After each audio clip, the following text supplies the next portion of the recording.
আমাদের হিয়ারিংয়ে ডাকা হয়, প্রথম আমাদের কি বেলো বলে আপনাদের হিয়ারিং আছে। আমরা রাত 11টার সময় উঠে যেয়ে আমরা জুডিশিয়াল কোর্ট ডিবেট করি। সেখানে আমরা রাত 11টার সময় বেরিয়েছি, সকাল 6টা পর্যন্ত লাইনে ছিলাম। তারপরে আমাদের সমস্ত বাবার ডকুমেন্টস 2002 সালের রেকর্ড, তারপর আমাদের দলিল, বাবার ডকুমেন্টস, মায়ের ডকুমেন্টস, আমার ডকুমেন্টস, আমার স্বামীর ডকুমেন্টস টোটাল দিচ্ছি।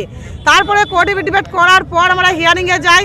আবার আমাদের কিন্তু পুনরায় ডাকে আমার 5 ভাই 2 বোন, বাবা মা সবাইকে, ওই শেখ বজলুর রহমান আর বজলুর রহমান শেখ। তার জন্য আমরা ভোট কমিশনকে ধিক্কার জানাই। আমরা ওই রাতে গিয়ে রাত জেগে করেছি। তারপরেও যে সাধারণ মানুষকে ছুটছে, আমি ছুটছি, তারাও ছুটছে। আমরা চাই যে আমরা এই রাস্তায় বসে থেকে আমরা কোনো হিয়ারিংয়ে যাব না। আমাদের বুথের সমাধান হোক, এটাই আমরা ভোট কমিশনের কাছে চাই। আমার বোন প্রেগনেন্ট 9 মাসের, তাকেও ডেকেছে। আমার বাবা কত বয়স? বাবার বয়স 85 বছর, তাকেও ডেকেছে। তাই এই মতো অবস্থা এখন কি করবেন? আমরা চাই রাস্তায় বসে থেকে আমরা কোনো হিয়ারিংয়ে যাব না, কোনো ব্লকে যাব না।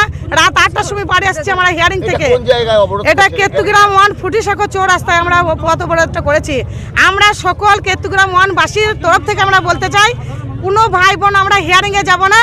আমরা একটা হিয়ারিং নিজের বুথে কাগজপত্র দেখে আমাদেরকে হিয়ারিং শেষ করুক। কি নাম আপনার? আমার নাম সবুজ বিবি।